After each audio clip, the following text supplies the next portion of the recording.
Hello friends, welcome to AM coaching classes. आज के इस वीडियो में हम लोग पढ़ने वाले हैं class 10 subject math chapter number 3 pair of linear equation in 2 variables. Okay, तो चैप्टर को स्टार्ट करने से पहले मैं इसका कंटेंट बता दे रहा हूँ। इस चैप्टर में आपको क्या क्या पढ़ना है और क्या नहीं पढ़ना है, क्योंकि यह वीडियो मैं न्यू सिलेबस के अकॉर्डिंग बना रहा हूँ। तो पहले सिलेबस में कुछ और दिया था, अभी कुछ पोर्शन को डिलीट कर दिया गया है। अभी तक जो एकेडमिक ईयर 2022 एंड 23 था उसमें बुक एनसीईआरटी का जो बुक है उसमें कुछ और दिया गया था, बट अभी जो एकेडमिक ईयर 2023 एंड 24 है इसमें बुक में कुछ पोर्शन को डिलीट कर दिया गया। तो अगर आपके पास पुराना बुक है तो उससे भी आप पढ़ सकते हैं। बुक में कुछ ऐड नहीं किया गया बल्कि कुछ पोर्शन को डिलीट कर दिया गया। ओके, तो अगर आपके पास पुराना बुक है तो मैं कंटेंट बता रहा हूँ, इसको आप टिक कर लीजिए। अगर आपके पास न्यू बुक है तो वो ये वाला पोर्शन दिया ही होगा। ओके, तो अगर आप चैनल पर नए हैं तो चैनल को सब्सक्राइब कर लें, वीडियो को लाइक एंड शेयर जरूर कर दें। ओके, तो चलिए हम बताते हैं इसका कंटेंट क्या है। तो जो न्यू कंटेंट है बस इतना ही है। पहला इंट्रोडक्शन दिया होगा, दूसरा जो है आपको जो मेन टॉपिक है वो पढ़ना आपको graphical method of solution of a pair of linear equation. Okay, इसको आप टिक कर लीजिए। और जो सेकंड टॉपिक है वह है algebraic method of solving a pair of linear equation. इसमें आपको सिर्फ 2 मेथड पढ़ना है। पहला है सब्स्टिट्यूशन मेथड एंड दूसरा है एलिमिनेशन मेथड। ओके, पहले इसमें और सारे मेथड थे बट अभी कुछ पोर्शन को डिलीट कर दिया गया। ओके, तो बस इतना ही सिलेबस है। आई थिंक कंटेंट आपको समझ में आ गया होगा। अब हम लोग चैप्टर को स्टार्ट करते हैं। अब देखते हैं जो चैप्टर का नेम दिया हुआ है। Chapter name is pair of linear equation in 2 variables. Okay, तो पहले हम इसके कॉन्सेप्ट को स्टार्ट यानी चैप्टर को स्टार्ट करने से पहले हम लोग ये समझ लेते हैं चैप्टर का नेम जो दिया उसका मतलब क्या है। ओके, तो यहाँ पे दिया हुआ pair of linear equation in 2 variables. तो पहले हम लोग देखते हैं आखिर इक्वेशन होता क्या है। ओके, उसके बाद देखेंगे लीनियर इक्वेशन क्या होता है, उसके बाद देखेंगे पेयर ऑफ लीनियर इक्वेशन क्या होता है। ओके, तो आप यहाँ देख सकते हैं algebraic equation. Okay, an algebraic equation can be defined as a mathematical statement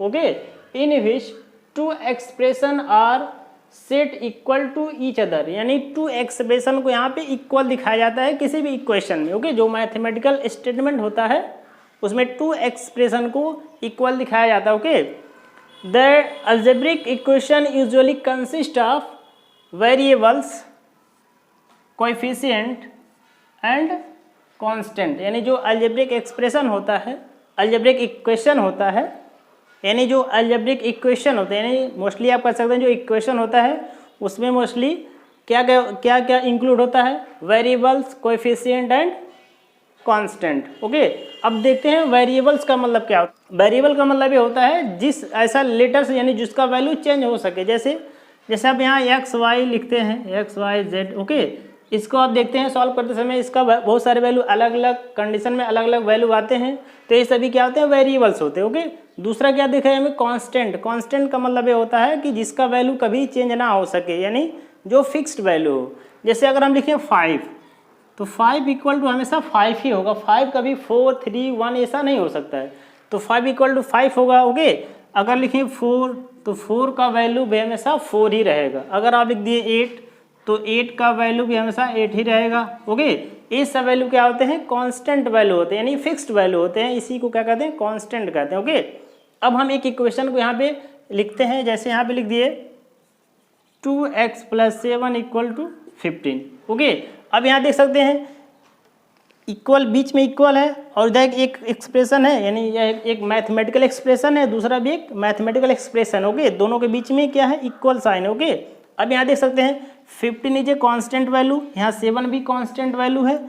2 यहाँ पे देख सकते हैं ये भी कांस्टेंट यानी फिक्स वैल्यू है, बट यहाँ पे x का ये मल्टीपल है। x यहाँ पे क्या है, वेरिएबल्स है, तो इसका मल्टीपल, इसीलिए इसको क्या बोलते हैं, कोएफिशिएंट बोलते हैं। 2 इज कोएफिशिएंट हियर। ओके, अब देख सकते हैं जैसे यह एक क्या होगा, एक्सप्रेशन हो गया, दूसरा ये भी क्या हो गया, एक्सप्रेशन हो गया। ओके, और दोनों एक्सप्रेशन को यहाँ पे क्या दिखाया जा रहा है, इक्वल दिखाया, यानी यह दोनों एक दूसरे के इक्वल हैं, तो यही क्या होता है, एक इक्वेशन होता है। ओके, यहाँ पे 2 एक्सप्रेशन को इक्वल यहाँ पे पुट किया जा रहा है, तो इसी को क्या कहते हैं, इक्वेशन कहते हैं। ऐसे बहुत सारे एग्जाम्पल हो सकते हैं। ओके, अब इक्वेशन में मैं अलग अलग टर्म बता रहा हूँ, अलग अलग टर्म को क्या कहते हैं। यहाँ पे देख सकते हैं 2x एक टर्म है, इसको एक टर्म बोलते हैं। 7 भी एक टर्म है। टर्म को अलग कौन करता है, टर्म को अलग करता है, माइनस एंड प्लस साइन के द्वारा टर्म को अलग अलग किया जाता है। यहाँ पे देख सकते हैं 2 इंटू एक्स है, बट यहाँ पे इसको एक टर्म, यहाँ पे एक टर्म होता है, अलग टर्म नहीं है, दोनों मिला के एक ही टर्म है। ओके, बीच में यहाँ पे जो ऑपरेटर है वह क्या है, ये प्लस साइन है, इसको बोलते हैं ऑपरेटर, इसको आप बोल सकते हैं ऑपरेटर, इसको बोलते हैं ऑपरेटर। ओके, जो प्लस का साइन है यहाँ पे इसको बोलते हैं ऑपरेटर। और ये एक टर्म हो गया, ये भी क्या हो गया, एक टर्म हो गया। ओके, और ये भी ये क्या है, यह तो अलग है, इस साइड वाला वैल्यू क्योंकि बीच में इक्वल है। ओके, तो ये एक एक्सप्रेशन हो गया, इसको क्या बोलते हैं, एक्सप्रेशन। ओके, और ये पूरा मिला के लेफ्ट हैंड साइड इक्वल के लेफ्ट में पूरा वैल्यू लेफ्ट हैंड साइड है, इसको भी क्या बोलते हैं, एक्सप्रेशन बोलते हैं। तो यहाँ पे आप देख सकते हैं दोनों एक्सप्रेशन आपस में क्या है, इक्वल है। ओके, और यहाँ पे जो 7 और 5 वैल्यू है, 7 एंड 15, ये जो दो वैल्यू है इसी को बोलते हैं constant value. Okay, I think आपको इक्वेशन में जो अलग अलग टर्म है ये समझ में आ गया होगा। 2x एक टर्म है, 7x एक टर्म है। ओके, यानी इस साइड का जो एक्सप्रेशन है इसमें दो टर्म है, 2x और 7, दो टर्म हो गए। यहाँ पे जो 2 है इसको बोलते हैं कोएफिशिएंट। ओके, और जो x यहाँ पे यही क्या है, आपका वेरिएबल है। ओके, 2 यहाँ पे कोएफिशिएंट है, क्यों, क्योंकि 2 x के साथ वाला है, यानी x का ये मल्टीपल है, इसीलिए इसको क्या बोलते हैं, कोएफिशिएंट बोलते हैं। ओके, और ये दोनों मिला के एक टर्म है, x यहाँ पे क्या है, वेरिएबल है। ओके, 7 भी एक टर्म है और ये कांस्टेंट टर्म है, कांस्टेंट वैल्यू है। 15 भी इक्वल के उस साइड है, तो ये एक एक्सप्रेशन हो गया और ये एक कांस्टेंट वैल्यू है। ओके, इसी तरह ऑपरेटर यहाँ पे प्लस साइन है, यह क्या है, इसका एक ऑपरेटर है। ऐसे बहुत सारे एग्जाम्पल हम देख सकते हैं, जैसे मान लीजिए आप 3y माइनस 8 इक्वल टू 16 ऐसा बोल सकते हैं। ओके, यह भी एक क्या है, इक्वेशन है। यहाँ देख सकते हैं 3 is a coefficient of y और y is a variables and minus sign is the operator and 8 is the constant term and 16 is also a constant. Okay, यहाँ पे देख सकते हैं दोनों एक्सप्रेशन दोनों आपस में क्या इक्वल है। ऐसे बहुत सारे हो सकते हैं, जैसे आप लिख दो 4z प्लस 5 अपन आप लिख सकते हैं 7 इक्वल टू मान लीजिए यहाँ पे लिख दिए 10। ओके, अब यहाँ देख सकते हैं मैंने अभी बताया कि जो टर्म को अलग अलग करता हुआ है प्लस और माइनस ही अलग करता है। यहाँ पे देख सकते हैं इनटू यानी मल्टीप्लाई और डिवाइड, ये टर्म को अलग नहीं करता। यहाँ पे 5 डिवाइड बाई 1, 5 डिवाइड बाई 7, यह एक आपका टर्म है पूरा। ओके, यहाँ पे देख सकते हैं 4 और z के बीच में कोई भी साइन नहीं है, तो वहाँ पे हमेशा मल्टीप्लाई का साइन होता है, बट ये पूरा मिला के एक क्या हो गया, आपका टर्म हो जाएगा। ओके, यानी इसमें दो टर्म है। ओके, और इस साइड एक टर्म है। और यहाँ पे 4 क्या होगा, 4 is the coefficient of z, 4 coefficient of z होगा और z यहाँ पे क्या वेरिएबल्स है। ओके, और ये देख सकते हैं ये कांस्टेंट वैल्यू है, भी ये कांस्टेंट वैल्यू है। वैसे यहाँ भी 3 क्या है, कोएफिशिएंट ऑफ y और y क्या है, वेरिएबल है यहाँ पे। ओके, और 8 यहाँ पे क्या है, कांस्टेंट टर्म है, 16 भी कांस्टेंट टर्म है और minus is the operator of the equation. Okay, तो आई थिंक आपको इक्वेशन समझ में आ गया। ओके, अब हम चलते हैं, यहाँ पे लिखा हुआ लीनियर इक्वेशन। लीनियर इक्वेशन का मतलब होता है the equation have degree 1 is called linear, यानी ऐसा इक्वेशन जिसका डिग्री 1 हो उसे कहते हैं लीनियर इक्वेशन। ये सभी क्या है, लीनियर इक्वेशन। आप भी देख सकते हैं x का पावर यानी x का पावर 1 है, तो इसका डिग्री भी क्या है, 1 है, तो ये क्या है, लीनियर इक्वेशन। यहाँ पे देख सकते हैं 3 इंटू y पे पावर यहाँ पे कितना है, 1 है, तो इस पूरे का डिग्री कितना हुआ, 1 हुआ, तो ये क्या हुआ, लीनियर इक्वेशन होगा। ओके, यहाँ पे आपसे देख सकते हैं z का जो पावर है वह 1 है। ओके, और तो इसका डिग्री कितना हुआ, 1 हुआ, तो ऐसे इक्वेशन को क्या बोलते हैं, आप लीनियर इक्वेशन बोलते हैं। ओके, तो आई थिंक आपको लीनियर इक्वेशन समझ में आ गया होगा। ओके, ये सभी इक्वेशन, कोई भी इक्वेशन आप लिखो जिसका डिग्री 1 हो वह सभी क्या होगा, लीनियर इक्वेशन होगा। ओके, और यहाँ पे देख सकते हैं, यहाँ पे इस वाले में 2x + 7 = 15, यहाँ पे x सिर्फ एक ही वेरिएबल है, तो इसको आप बोल सकते हैं लीनियर इक्वेशन इन 1 वेरिएबल। यहाँ पर भी देख सकते हैं 3y - 8 = 16, यहाँ पे सिर्फ y है, एक ही वेरिएबल, इसको आप बोल सकते हैं लीनियर इक्वेशन इन 1 वेरिएबल। यहाँ भी सिर्फ z अकेला है, एक ही वेरिएबल है इस इक्वेशन में, इसको आप बोल सकते हैं linear equation in one variable. तो ये सभी लीनियर इक्वेशन इन क्या है, वन वेरिएबल से। ओके, बट हमको क्या पढ़ना है यहाँ पे, द पेयर ऑफ, यानी पेयर को अभी छोड़ देते हैं, linear equation in two variables. Okay, ये सभी लीनियर इक्वेशंस हैं बट वन वेरिएबल के हैं, बट हमको क्या पढ़ना है, linear equation in two variables. Okay, अब देखते हैं linear equation in two variable क्या होता है।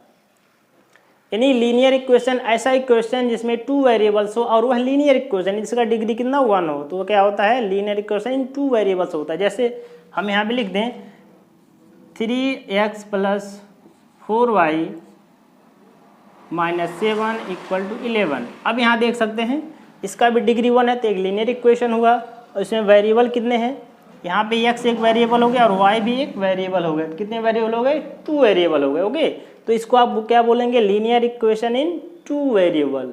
ओके, तो आई होप आपको समझ में आ गया होगा linear equation in two variable क्या होता है। ओके, तो मैं यहाँ पे लिख दे रहा हूँ linear equation in two variable,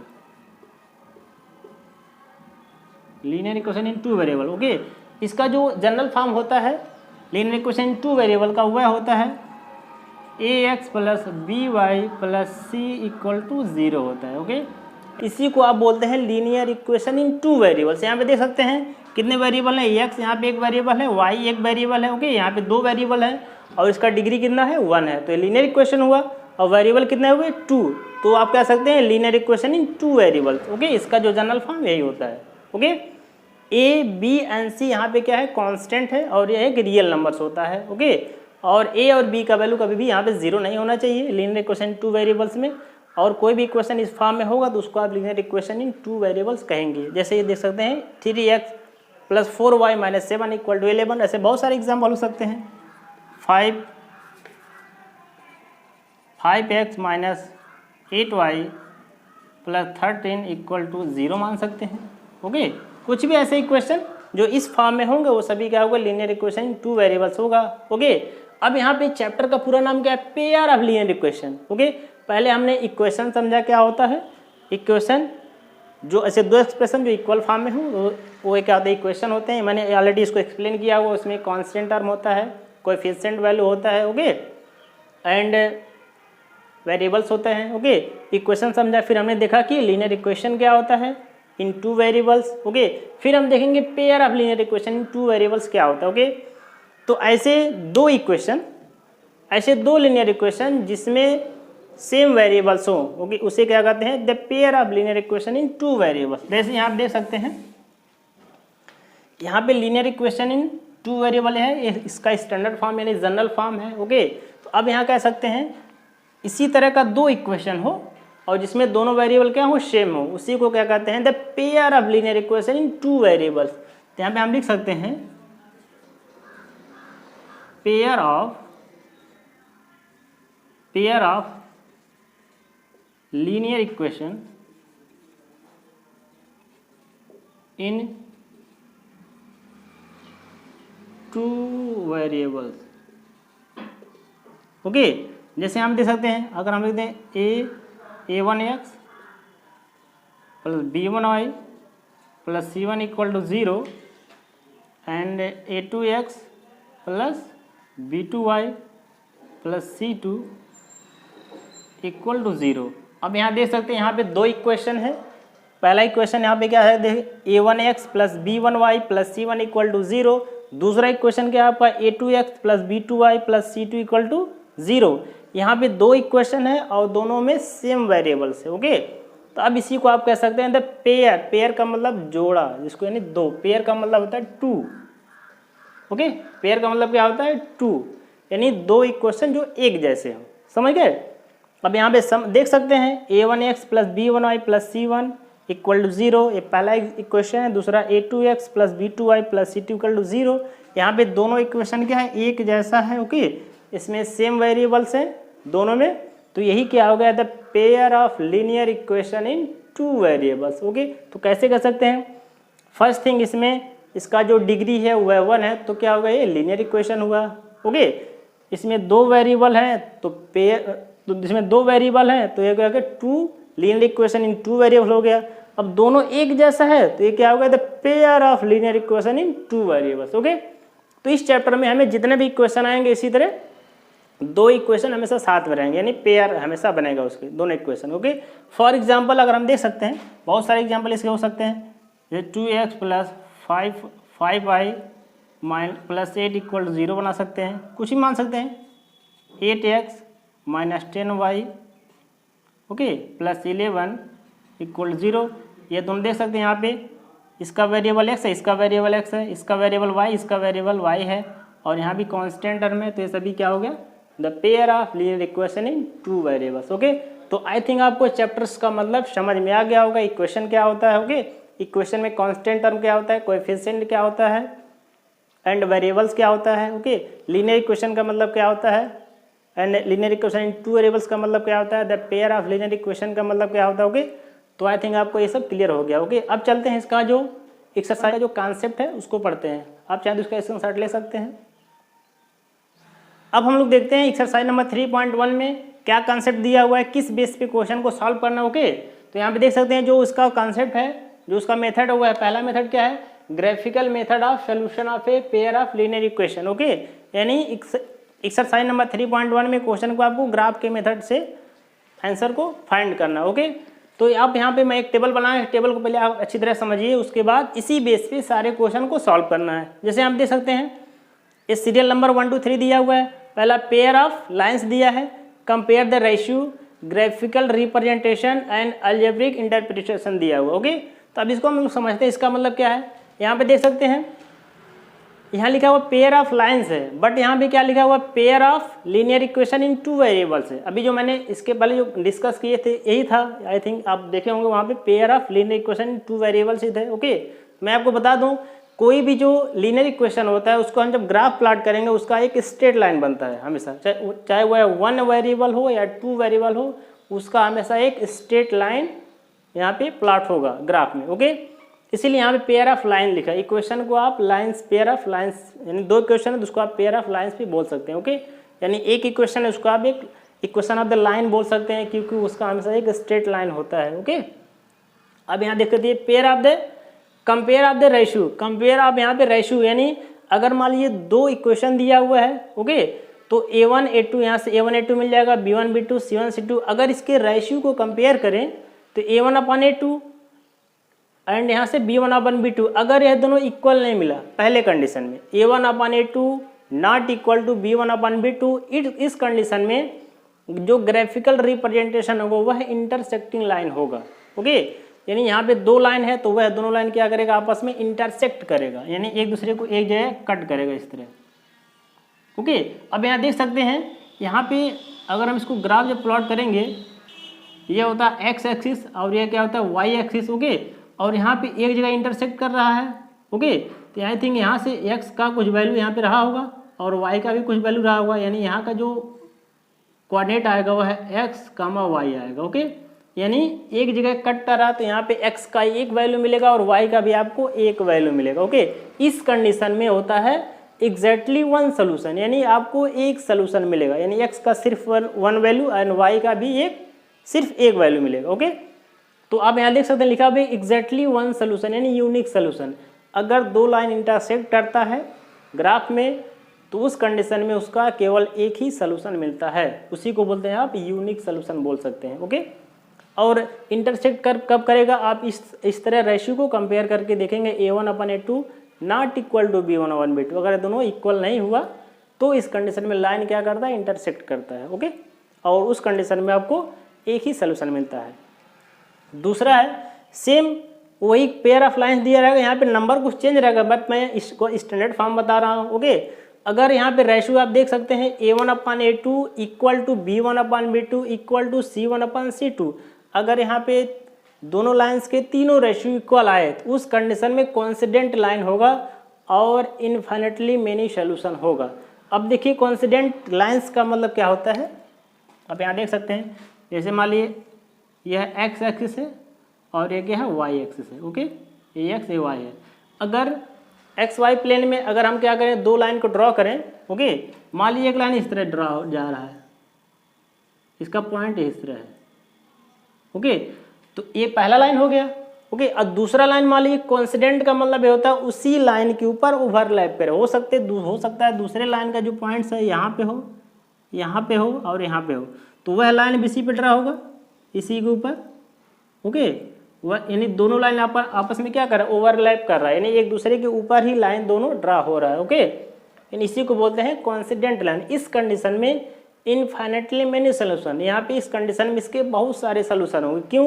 क्योंकि यहाँ पे देख सकते हैं यहाँ पे x का कुछ वैल्यू रहा होगा यहाँ से, और y का भी कुछ वैल्यू रहा होगा, यानी x y का यहाँ एक वैल्यू मिल गया। ओके, यहाँ पे भी देख सकते हैं, यानी हर एक पॉइंट पे x का वैल्यू कुछ रहा होगा, यहाँ भी y का वैल्यू कुछ रहा होगा, इस तरह x का वैल्यू यहाँ कुछ रहा होगा, y का वैल्यू कुछ रहा होगा, यानी किसी भी पॉइंट पे हम देखेंगे यहाँ पे x का वैल्यू कुछ और, y का वैल्यू भी कुछ और रहेगा। इस तरह हम लोग देख रहे हैं कि x y का बहुत सारा पॉइंट मिल रहा है। ओके, तो इसी को हम लोग बोलते हैं इनफाइनेटली मेनी सोल्यूशन, यानी x y के यहाँ पे बहुत सारे सोल्यूशन मिलेंगे। यानी इस लाइन को सेटिस्फाई करने के लिए, इक्वेशन को सेटिस्फाई करने के लिए x y का बहुत सारा सोल्यूशन मिलेगा। ओके, इसी को आप बोलते हैं कोइंसिडेंट लाइन, और इसका जो अलजेब्रिक इंटरप्रिटेशन होता है वह होता है इनफाइनेटली मेनी सोल्यूशन। ओके, यानी यहाँ पे देख सकते हैं दो कंडीशन में सोल्यूशन मिल रहा है, इसमें एक सोल्यूशन, इसमें बहुत सारे सोल्यूशन, बट दोनों में सोल्यूशन मिल रहा है। ओके, तीसरा कंडीशन आपको क्या देखना है, इक्वेशन तो वही रहेगा, line of the pair of line वही रहेगा। ओके, अब यहाँ पे हमें क्या करना है, इसके रेशियो को कंपेयर करना है, a1/a2 इक्वल टू b1/b2। यहाँ पे देख सकते हैं यहाँ पे दोनों इक्वल हुआ था। ओके, बट तीसरा कंडीशन यहाँ पे क्या है, b1/b2 not equal to c1/c2, यानी दो रेशियो इक्वल हो, तीसरा इक्वल नहीं हो। ओके, उस कंडीशन में होता है पैरेलल लाइन होता है, और इस कंडीशन में नो सोल्यूशन, कोई सोल्यूशन आपको नहीं मिलता है। क्यों? अब देखिए सोल्यूशन क्यों नहीं मिलता है। अगर मान लीजिए एक्स वाई प्लेन है, इसमें मैं एक ग्राफ प्लॉट कर रहा हूँ, ये एक्स एक्सिस हो गया, दूसरा वाई एक्सिस। ओके, अब यहाँ देख सकते हैं पैरेलल लाइन, एक लाइन इस तरह मान लीजिए इस तरह ड्रा हो रहा है, और दूसरा लाइन यहाँ पे इस तरह ड्रा हो, यानी ये क्या है, पैरेलल है। ओके, अब यहाँ देख सकते हैं इन दोनों में कोई कॉम्बिनेशन नहीं बन रहा है। ओके, यहाँ पे x का कुछ वैल्यू रहा होगा इस लाइन के लिए, और y का कुछ वैल्यू रहा होगा, और मान लीजिए यहाँ पे x का वैल्यू इस लाइन के लिए रहा होगा, और इस लाइन के लिए y का वैल्यू कुछ रहा होगा। ओके, तो दोनों में देखिए x एंड y का डिफरेंट वैल्यू मिल रहा है। ओके, दोनों में कोई कॉम्बिनेशन नहीं बन रहा है, तो जब पैरेलल लाइन होगा तो इसका कोई सोल्यूशन नहीं मिलता है। ओके, और इस कंडीशन में क्या होता है, नो सोल्यूशन होता है। ओके, तो आई थिंक आपको समझ में आ गया होगा। तो पहले आपको कंडीशन में क्या चेक करना है, आपको रेशियो को चेक करना है, a1/a2 not equal to b1/b2। इस कंडीशन में इंटरसेक्टिंग लाइन होता है, लाइन एक बार एक दूसरे को कट करेगा, और इस कंडीशन में उसका एक सोल्यूशन मिलेगा, यानी एक्स वाई का एक एक वैल्यू मिलेगा। ओके, दूसरे कंडीशन में अगर तीनों रेशियो इक्वल होता है उसको बोलते हैं कोइंसिडेंट लाइन, यानी लाइन के ऊपर ही दूसरा लाइन यहाँ पे गुजर रहा होता है, तो उसको बोलते हैं कोइंसिडेंट लाइन, और इस कंडीशन में उसके बहुत सारे सोल्यूशन मिलते हैं, यानी इनफाइनेटली मेनी सोल्यूशन। ओके, और तीसरा कंडीशन मैंने क्या बताया, अगर a1/a2 equal to b1/b2 not equal to c1/c2, इस कंडीशन में क्या होता है, पैरेलल लाइन ड्रा होता है। ओके, और जब पैरेलल लाइन ड्रा होता है तो इस कंडीशन में कोई सोल्यूशन नहीं मिलता है। ओके, तो इस रेशियो को आपको ध्यान में रखना है, इंटरसेक्टिंग लाइन कब होता है, कोइंसिडेंट लाइन कब होता है, पैरेलल लाइन कब होता है, ये रेशियो इसी रेशियो से हमको पता कर लेना। ओके, और इसी रेशियो से हमको ये भी जान लेना है कि वन सोल्यूशन कब होता है, मेनी सोल्यूशन कब होता है, और नो सोल्यूशन कब होता है। ओके, तो आई थिंक ये आपको अच्छी तरह समझ में आ गया। और तीसरा जो आपको आंसर में फाइंड करना होगा क्वेश्चन में, वह होगा consistence pair of equation and inconsistence pair of equation. Okay, तो मैं आपको बता दूं कंसिस्टेंस कब होता है और इनकंसिस्टेंस कब होता है। ओके, जब इफ हैव सोल्यूशन, अगर लाइंस का कोई भी सोल्यूशन मिलेगा, चाहे वह वन सोल्यूशन मिले या बहुत सारा सोल्यूशन मिले, इस दो कंडीशन में यह होगा कंसिस्टेंस पेयर ऑफ इक्वेशन होगा। ओके, अगर कोई सोल्यूशन नहीं मिलेगा, यानी इस कंडीशन में जो थर्ड वाला कंडीशन है, इसमें देखिए पैरेलल लाइन हो रहा है और नो सोल्यूशन मिला, इस कंडीशन में आपका क्या होता है, इनकंसिस्टेंस ऑफ सोल्यूशन। अगर आप कंपेयर करोगे ये दोनों कंडीशन आएगा तो कंसिस्टेंस ऑफ लाइन होगा। ओके, तो इस दोनों कंडीशन भी फॉलो होगा। ओके, अगर आप देख सकते हैं इस कंडीशन में इनकंसिस्टेंस होगा, क्यों, क्योंकि यहाँ पे कोई भी सोल्यूशन नहीं मिल रहा है। ओके, यानी दो कंडीशन में जब यूनिक सोल्यूशन होगा या मेनी सोल्यूशन होगा तो उस कंडीशन में consistence of pair of equation होगा, और जब कोई सोल्यूशन नहीं मिलेगा, यानी जब पैरेलल लाइन होगा, या आप कह सकते हैं A1/A2 equal to B1/B2 not equal to C1/C2, इस कंडीशन में क्या होता है आपका inconsistence of pair of equation होता है। तो आई थिंक ये पूरा टेबल आपको समझ में आ गया होगा। अब इसी के बेस पे क्या करना है, सभी क्वेश्चन को आपको सॉल्व करना है। ओके, तो इसको आप नोट कर लीजिए, इसका स्क्रीनशॉट ले लीजिए और इसको अच्छी तरह रिवाइज कर लीजिए। इसको आपको लर्न होना चाहिए। इसी तरह एक बार आप दिमाग में, जैसे मैंने बताया है उसी तरह आपको रिवाइज करेंगे तो आपके दिमाग में खुद सेट हो जाएगा और आपको याद हो जाएगा। उसके बाद क्वेश्चन आप फटाफट करेंगे। ओके, तो चलिए हम देखते हैं क्वेश्चन नंबर 1 एक्सरसाइज नंबर 3.1 के। इसको आप स्क्रीनशॉट ले लीजिए। ओके, अब देखते हैं एक्सरसाइज नंबर 3.1 का पहला क्वेश्चन।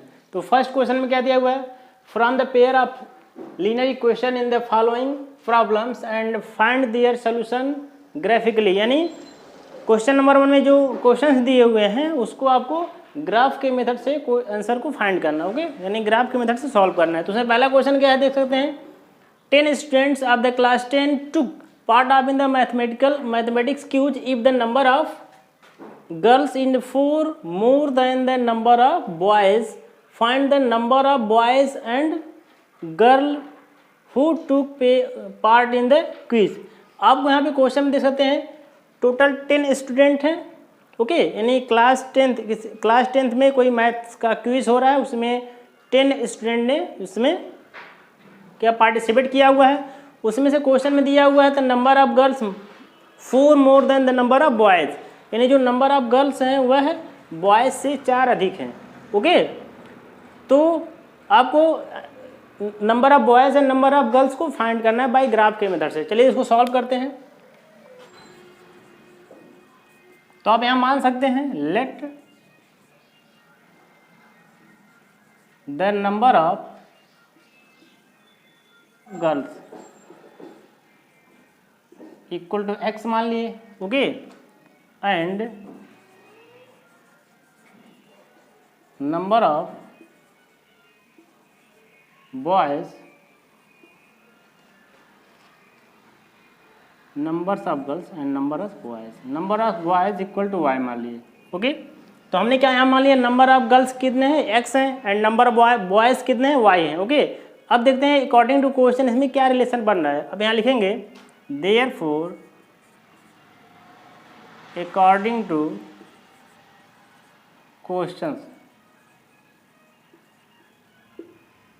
तो पहला कंडीशन क्या है, टोटल स्टूडेंट कितने हैं 10 है। तो पहला यहाँ पे जो इक्वेशन बनेगा आपका देयरफॉर क्या जाएगा x + y इक्वल टू 10 हो जाएगा। ओके, वाई यहाँ पे number of girls plus number of boys equal to कितना है 10 है, तो दोनों को ऐड करने पे 10 आना चाहिए। तो पहला इक्वेशन हो गया, this is your first equation.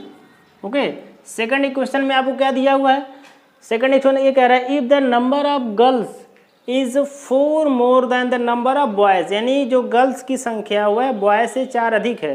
Okay, तो यहाँ पे आप देख सकते हैं तो नंबर ऑफ गर्ल्स क्या है, यहाँ पे देख सकते हैं x है। x किसके बराबर है, x जो है आपका बॉयज से 4 अधिक है, यानी तो number of girls equal to y plus यहाँ पे क्या आ जाएगा आपका 4 हो जाएगा।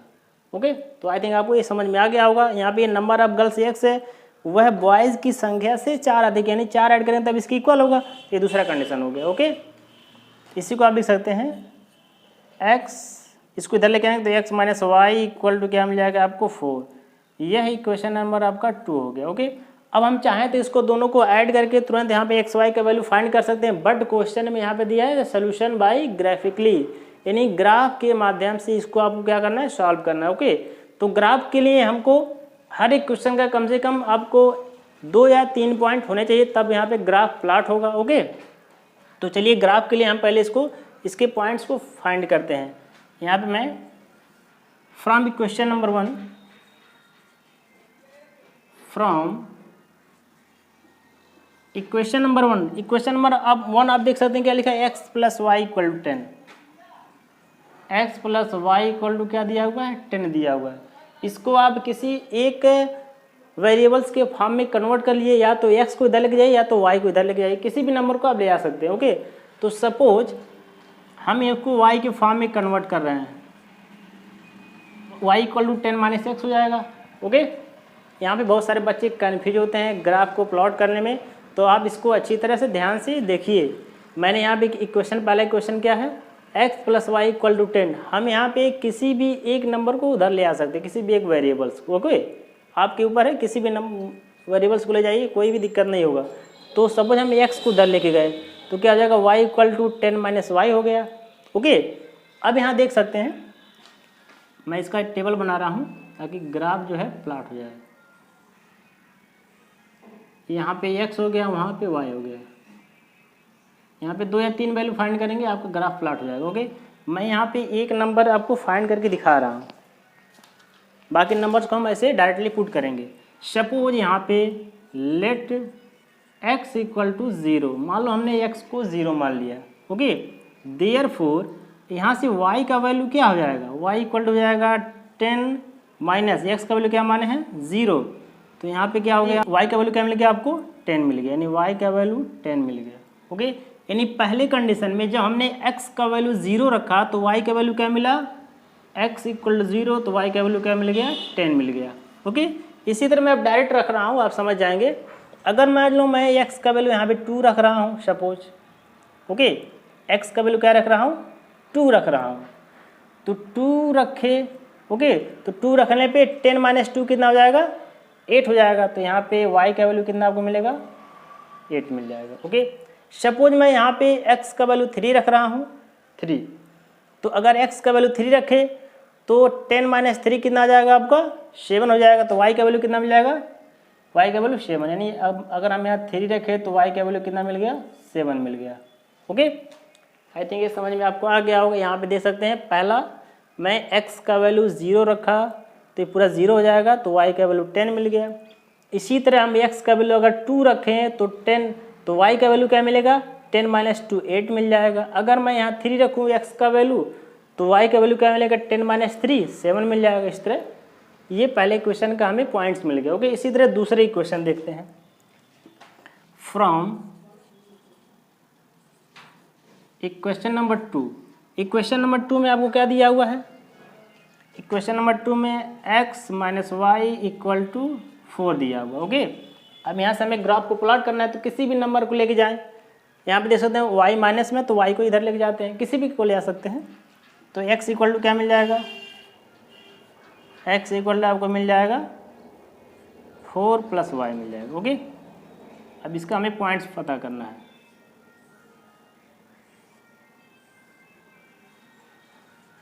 यहाँ पे x हो गया, यहाँ पे y, 3 नंबर इसका भी निकालेंगे। अब यहाँ देख सकते हैं, अगर हम यहाँ पे चूंकि x के फॉर्म है तो y के वैल्यू पहले पुट करते हैं, कोई दिक्कत नहीं होगा। अगर मान लीजिए हमें y के वैल्यू यहाँ पे क्या रखे, 0 रखे सपोज, तो जब y के वैल्यू यहाँ पे 0 रखेंगे तो x का वैल्यू आपको क्या मिलेगा, 4 + 0 4, यानी x का वैल्यू आपको क्या मिल जाएगा, 4 मिल जाएगा। ओके, अगर मान लीजिए x का वैल्यू 1 रख रहे हैं, y के वैल्यू यानी y के वैल्यू 1 रख रहे हैं, तो x का वैल्यू कितना मिल जाएगा आपको 5, यानी y का वैल्यू अगर 1 रख रहे हैं, सपोज 1 रखें। ओके, कोई भी नंबर रख सकते हैं, कोई दिक्कत नहीं होगा। अगर 1 रखें तो x का वैल्यू कितना मिल जाएगा, 4 + 1 कितना मिल जाएगा आपको 5।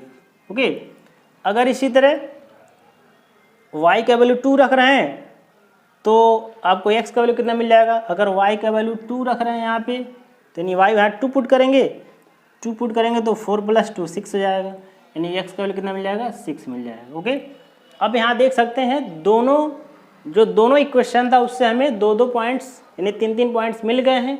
अब इसी पॉइंट्स के बेस पे हम क्या करेंगे, ग्राफ को प्लॉट करते हैं। तो चलिए ग्राफ को प्लॉट करते हैं, उसके बाद हम यहाँ आंसर फाइंड करेंगे। मैं इसको इरेज कर रहा हूँ, आप चाहो तो इसका स्क्रीनशॉट ले सकते हो। ओके, चलिए ग्राफ को प्लॉट करते हैं। ग्राफ प्लॉट करने के आपको 2 एक्सिस होना चाहिए, ये हुआ x एक्सिस, इसको बोलते हैं x डैश, और ये आपका क्या हो जाएगा y डैश। ओके, यहाँ पे नंबर को पुट करते हैं। सपोज ये 1 हो गया, 2 हो गया, 3 4 5 6 7 8 9 10, चलिए 10 तक मान लिए। यहाँ से हो जाएगा 1 2 3 4 5 6 7, चलिए 8 तक मान लिए। ओके, अब पहले लाइन को हम लोग ड्रॉ करेंगे। पहला लाइन क्या था आपका, x + y = 10। इसका जो पॉइंट्स क्या मिला हुआ है, x = 0, x = 0 यहाँ पे होता है। उस कंडीशन में y का वैल्यू कितना है, 10 है। y का वैल्यू कितना है, 10 है। तो इसको और ऊपर लेके जाएंगे, मैं इसको इरेज कर दे रहा हूँ। ये 9, ये हो जाएगा 10। यहाँ पे क्या था, पेयर ऑफ पार्ट इन था, ठीक है। अब देख सकते हैं पहला कंडीशन x का वैल्यू 0 तो y का वैल्यू 10 मिला है, तो पहला जो पॉइंट मिल जाएगा ये वाला पॉइंट हो जाएगा। ओके, दूसरा कंडीशन है आपका, देख सकते हैं x = 2 यहाँ पे है और ये 8 हो जाएगा। तो आप देख सकते हैं यहाँ पे क्या मिल जाएगा। आप इसको ग्राफ पेपर प्लॉट करेंगे तो अच्छी तरह प्लॉट होगा, यानी ये वाला पॉइंट मिलेगा। x का वैल्यू 2 है, y का वैल्यू 8 है। ओके, तीसरा कंडीशन देखिए x = 3 तो y = 7, x = 3, x = 3, y = 7, यानी कहाँ मिल जाएगा, सपोज यहाँ पे, यानी आई थिंक यहाँ मिल जाएगा। ओके, ऐसे प्लॉट करेंगे तो ये पहला लाइन हो गया। तो पहला लाइन को हम ड्रॉ कर दे रहे हैं यहाँ पे।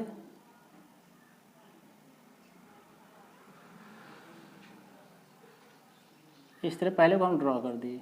ओके, इसका इक्वेशन क्या था, इसका था x + y = 10 था। ओके, अब चलते हैं दूसरी लाइन को ड्रॉ करते हैं। दूसरा लाइन क्या था, x - y = 4 था। इसमें देखिए x का वैल्यू 4 है, x का वैल्यू क्या है, 4 है, तो y का वैल्यू 0, तो y का वैल्यू इस लाइन पे 0 होता है, तो पहला पॉइंट मिल जाएगा। ओके, अब देख सकते हैं x का वैल्यू 5 है तो y का वैल्यू 1 है। x का वैल्यू 5 है तो y का वैल्यू कितना मिल जाएगा आपको, 1 मिल जाएगा, यानी यहाँ से अगर देखेंगे 1 5, यानी यहाँ मिल जाएगा। ओके, दूसरा अगर देखें तो x का वैल्यू 6 है, y का वैल्यू 2 है। x का वैल्यू 6 है तो y का वैल्यू क्या मिल जाएगा, यहाँ पे 2 मिल गया, यहाँ पे यानी यहाँ पे मिल जाएगा आपको। 3 लाइन मिल रहा है। अब इसी तीनों को क्या करेंगे, ज्वाइन कर देंगे। ओके, तो आप देख सकते हैं इसको ज्वाइन करेंगे तो क्या मिलेगा,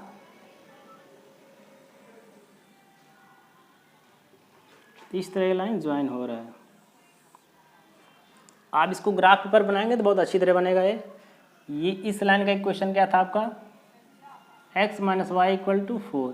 अब देख सकते हैं ये दोनों लाइन इंटरसेक्ट कर रहा है, तो देखते हैं किस पॉइंट पे इंटरसेक्ट कर रहा है। यहाँ पे देख सकते हैं इस पॉइंट पे इंटरसेक्ट कर रहा है। ओके, यहाँ देख सकते हैं 7 है और यहाँ पे कितना है, 3 है, यानी ये जो इंटरसेक्टिंग पॉइंट है वह है आपका x का वैल्यू कितना है, 7, और y का वैल्यू कितना है, y का वैल्यू आई थिंक 3 है।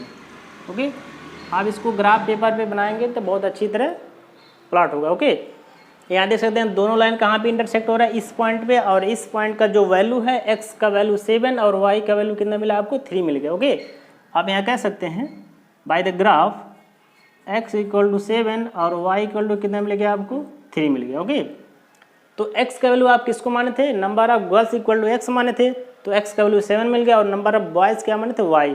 तो आप आंसर में लिख सकते हैं therefore numbers of girls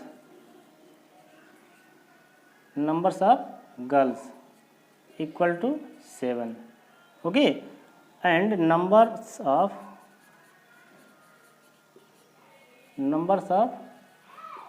boys equal to 3 मिल गया। यही आपका आंसर हो गया।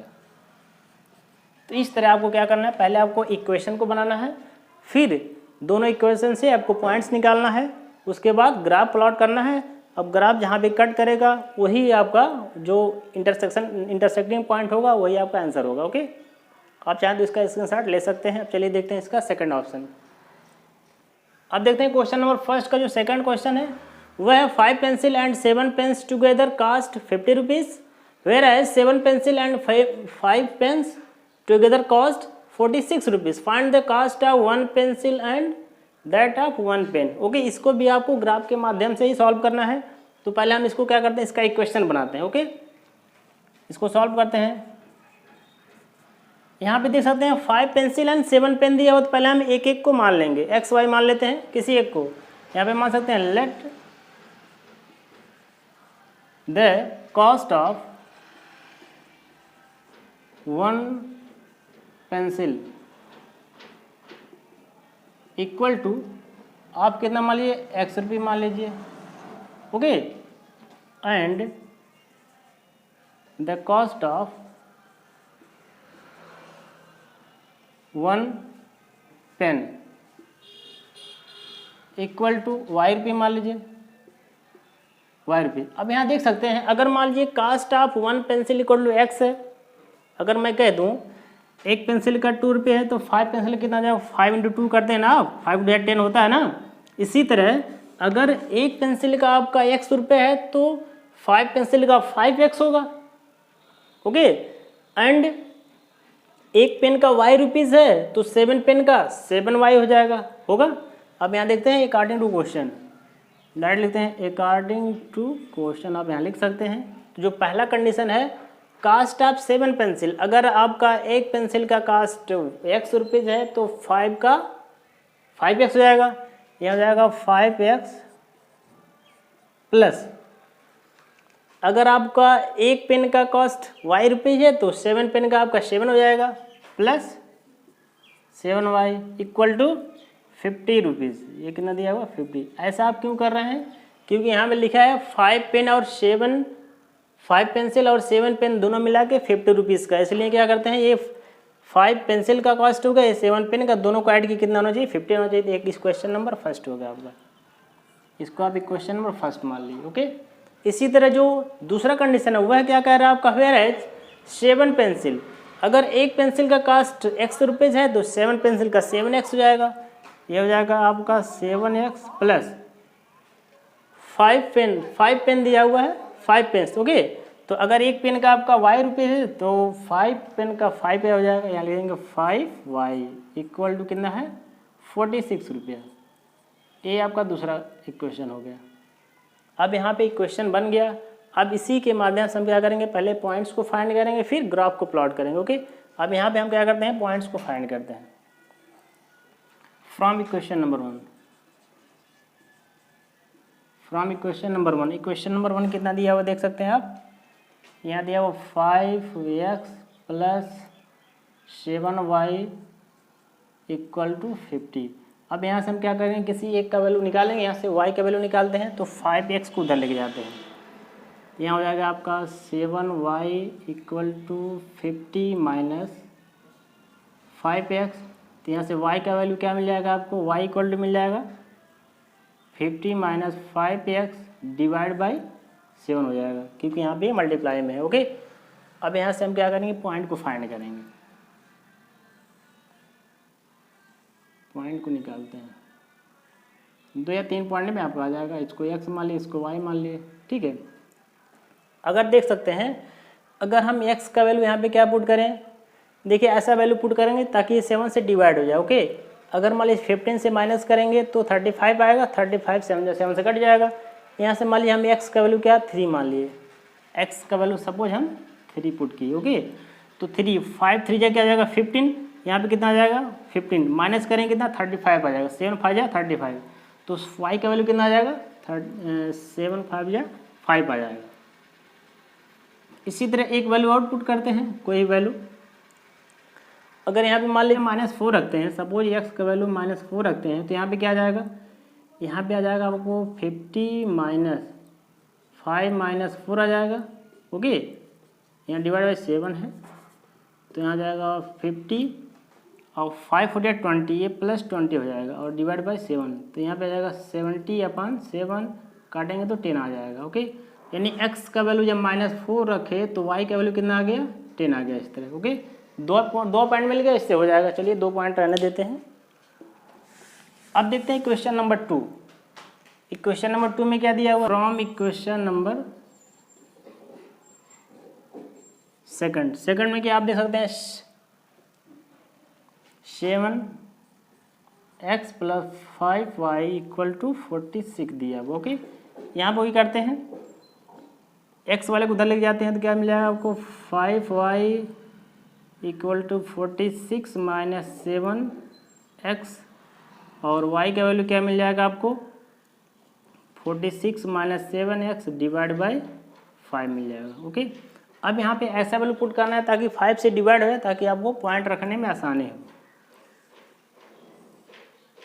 अगर आप ग्राफ पेपर पे प्लॉट करते हैं तो अगर पॉइंट यहाँ डिवाइड करने पॉइंट्स में आता है तो भी कोई दिक्कत नहीं होगा, उससे प्लॉट हो जाएगा। ओके, अगर मान लीजिए हमें एक्स का वैल्यू यहाँ पहला वैल्यू क्या रख दें ताकि ये कट जाए 5 से, यहाँ पे हो जाएगा एक्स, यहाँ हो जाएगा वाई। अगर एक्स का वैल्यू -2 पुट कर दिए तो क्या हो जाएगा -2, तो ये हो जाएगा 46 माइनस 7 इंटू -2 करेंगे डिवाइड बाई 5 तो क्या आ जाएगा 46 माइनस 7 2 14 होता है।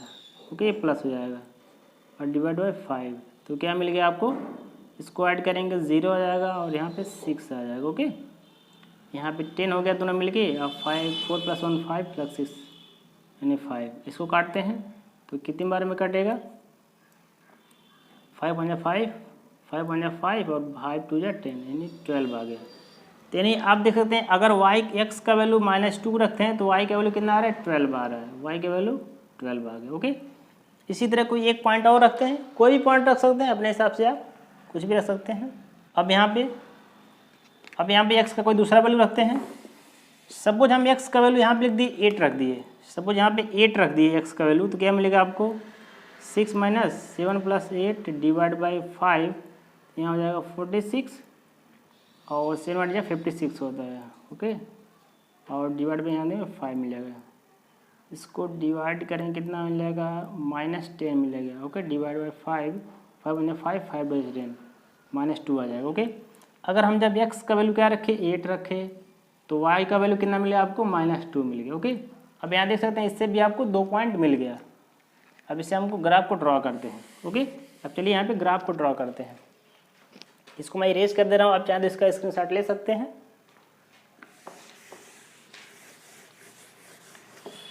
अब यहाँ पे हम ग्राफ को प्लॉट करते हैं।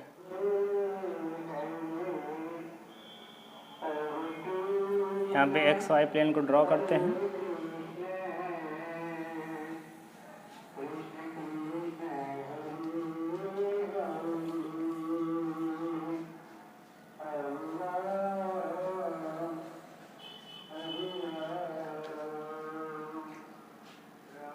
वन हो गया 14। ओके, ये होता है आपका एक्स एक्सिस, ये होता है वाई एक्सिस,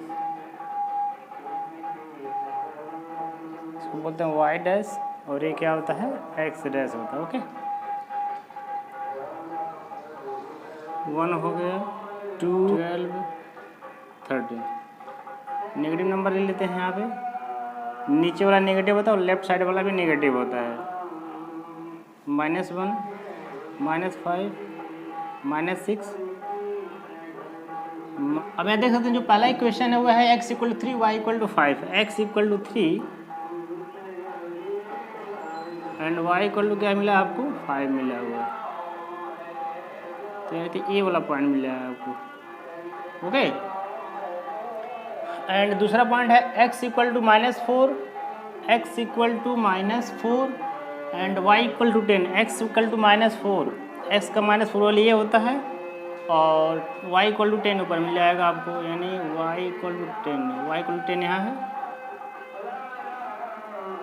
और x = आपका -4। ओके, तो ये पॉइंट कहाँ मिल जाएगा, यहाँ मिल गया। ओके, अब इस लाइन को ड्रॉ कर लेते हैं। इसको जब ड्रॉ करेंगे तो आप इस तरह ज्वाइन कर देंगे।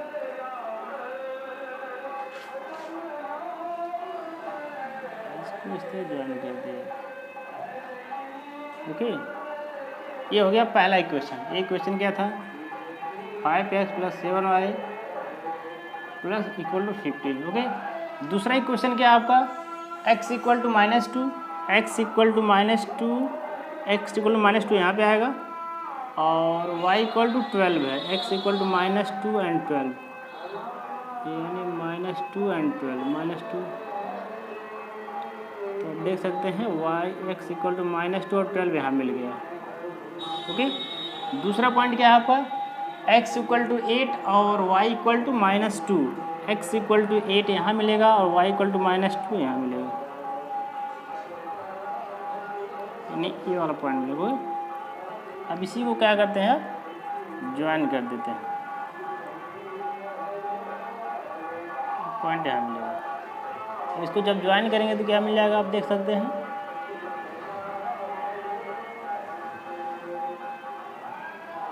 आप देख सकते हैं कहाँ भी इंटरसेक्ट कर रहा है, यानी x इक्वल टू 5 और y इक्वल टू 2, यहाँ पे इंटरसेक्ट कर रहा है। ओके,